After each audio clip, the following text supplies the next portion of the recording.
প্রিয় দর্শক, আসসালামু আলাইকুম। বিবিসি বাস ইউটিউব চ্যানেলের পক্ষ থেকে আপনাদের সকলকে স্বাগতম। আজকে আমি নিয়ে এসেছি মাইব্রাম ক্যাপসুল নিয়ে। এর মূল উপাদান ছিল ওমেপ্রাজল বিবি।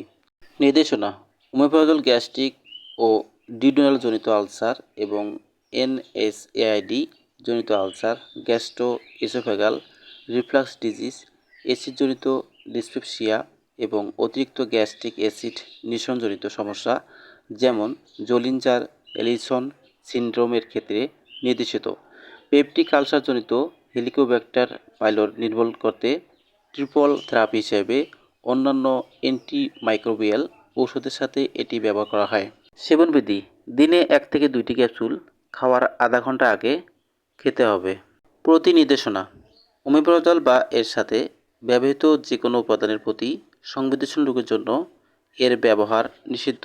সতর্কতা: গ্যাস্ট্রিক আলসার ধারণা করা হলে ওমেপ্রাজল ব্যবহারের পূর্বে পাকস্থলীর ক্যান্সারের সম্ভাবনার বিষয়ে নিশ্চিত হওয়া উচিত, কেননা এর ব্যবহারে ক্যান্সারের উপসর্গ উপশম করে এবং রোগ নির্ণয় দীর্ঘায়িত করে।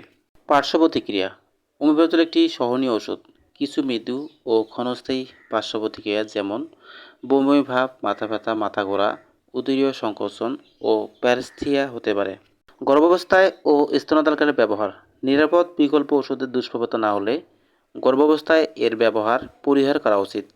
ওমেপ্রাজল ব্যবহার করা জরুরি বলে বিবেচ্য হলে বাচ্চাকে দুগ্ধদান বন্ধ রাখতে হবে। মাইব্রাম ক্যাপসুলটি প্রস্তুত করেছে মিস্টিক ফার্মা লিমিটেড।